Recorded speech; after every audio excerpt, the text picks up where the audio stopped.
Live from downtown Bakersfield, 23 ABC News starts now. The Santa Ana winds flowing through California have impacted several wildfires. We have the latest numbers on these blazes that are burning throughout the state.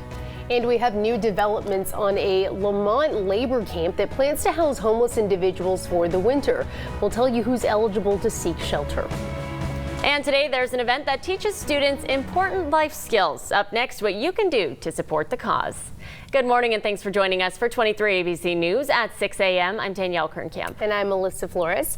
We're going to turn now to Chief Meteorologist Elena Rusk. So much going on around the state and the weather at the center of it all. Yeah, so yesterday was the worst of it. Today's still dangerously dry. We still have some of those fast winds coming through, but they're going to slowly die down as the day goes on. So with that, you see a clear camera here. So we are waiting for that early morning light. Yesterday in Bakersfield, 88. Today looking to be much of the same, and that's because that high pressure has slid down and is parked right over our region. So with that, we still have some of those fast winds. That's the shading there in red over the South Mountains. Fraser Park, Tehachapi, and Isabella all remaining dangerously dry all day today. So our red flag warning still in effect through 10 p.m. even though the winds will be slowly dying down as the day goes on. There's a little bit of cool air in the desert, but it is still well above average here on the valley floor. 58 now, 88 later today. Average is 76, and I do have some 70s coming for you in the extended forecast, but we need to get through one more hard day today, and then we're slow to recover tomorrow.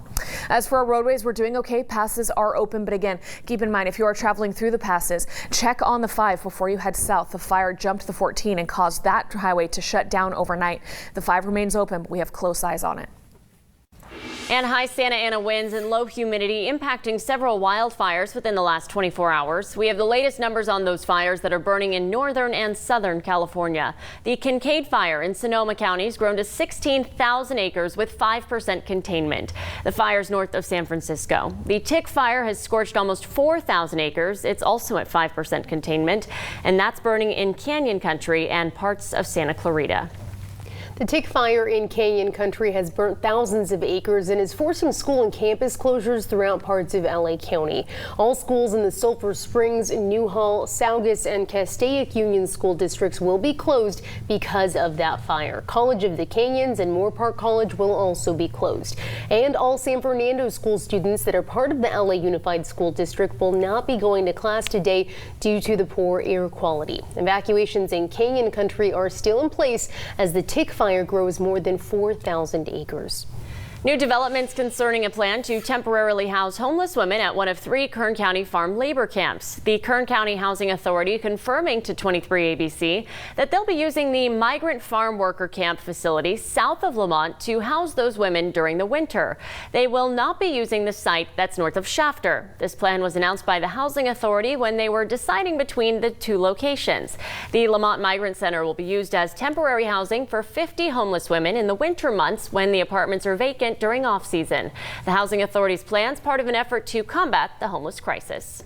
Well, Halloween is right around the corner, and we have some spooky Halloween projects you can do at home this weekend, although once you see them, I don't know. They're a little bit messy. 23 ABC's Daniela Garrido joins us live with Idea Lab Kids after already making a pumpkin puke. So yeah, what's that next? was a lot. What else do you got?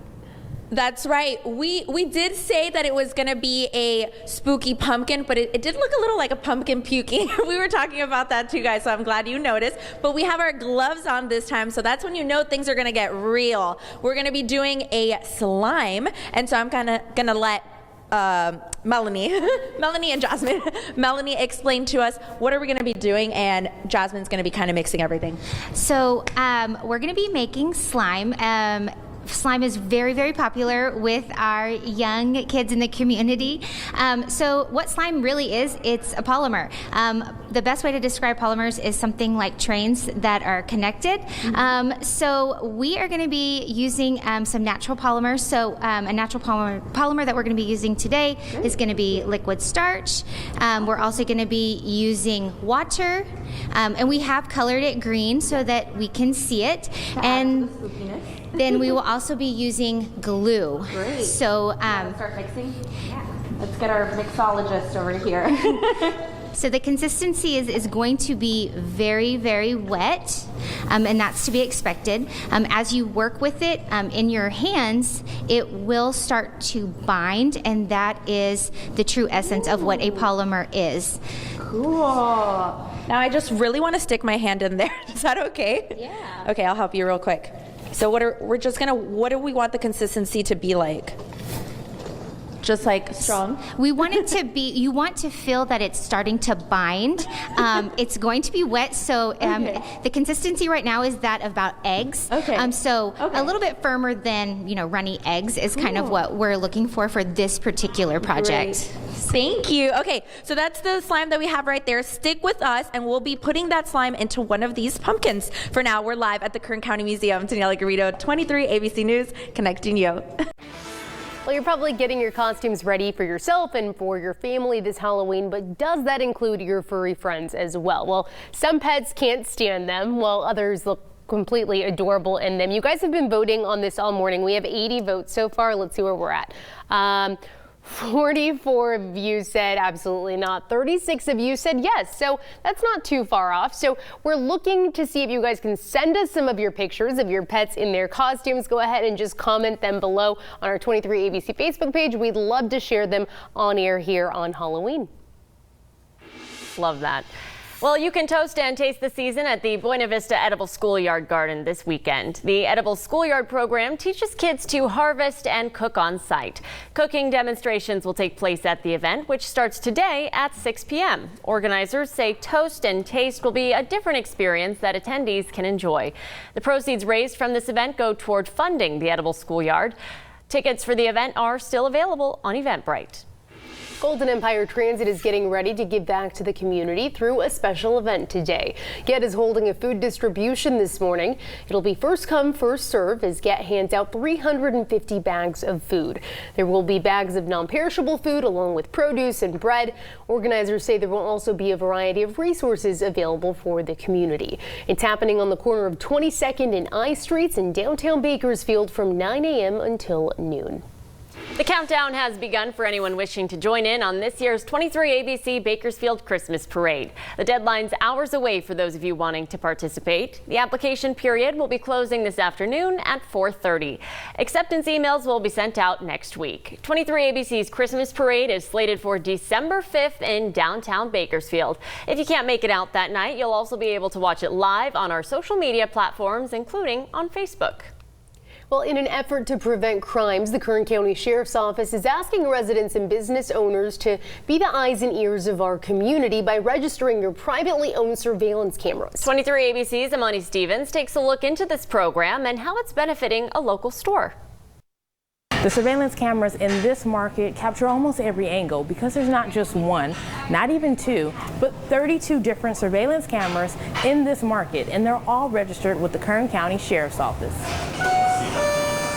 We had 32 cameras inside and outside. Ballwinder Deshaun decided to register all of his surveillance cameras after talking with a deputy who stopped by the store.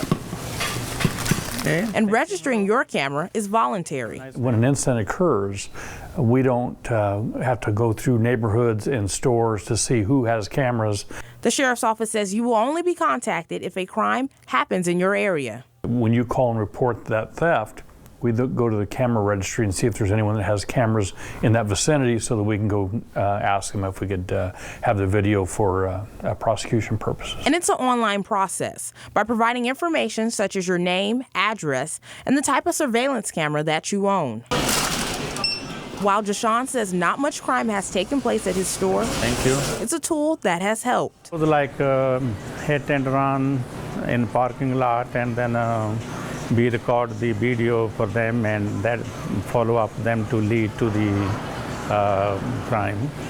And anything else happened because our cameras are recording all the parking lot around the building. And because of this program, the sheriff says communities have become safer. And it's just simply a tool that law enforcement is using technology to help us solve crimes. Giving store owners like Jashawn somewhat of a peace of mind. We feel like we are protected.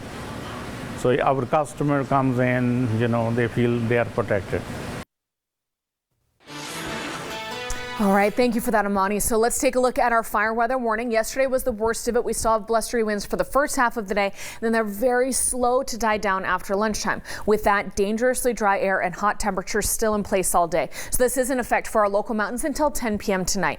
Those wind gusts, about 45-mile-an-hour gusts for the first half of today, like I mentioned, and continuing through lunchtime. And then watch how those numbers slowly start to fall. As for temperatures, this is as low as they fall for our morning lows. Some 40s and 50s in many locations, keen at 66 right now because those warm winds are coming in. And that leaves us hot again later today. 88 in Bakersfield. That's just like yesterday. 89 Lamont and Arvin. I did see some readings that they hit 90 yesterday. Heading up into the Kern River Valley, low 80s in Kernville and Isabella. 74 in Tehachapi, 75 in Fraser Park with those hot, dry winds. That's an uncomfortable day ahead. Down into our desert, some 80s popping up Cal City and Ridgecrest. We improve slowly this weekend, and I have that extended forecast for you coming up.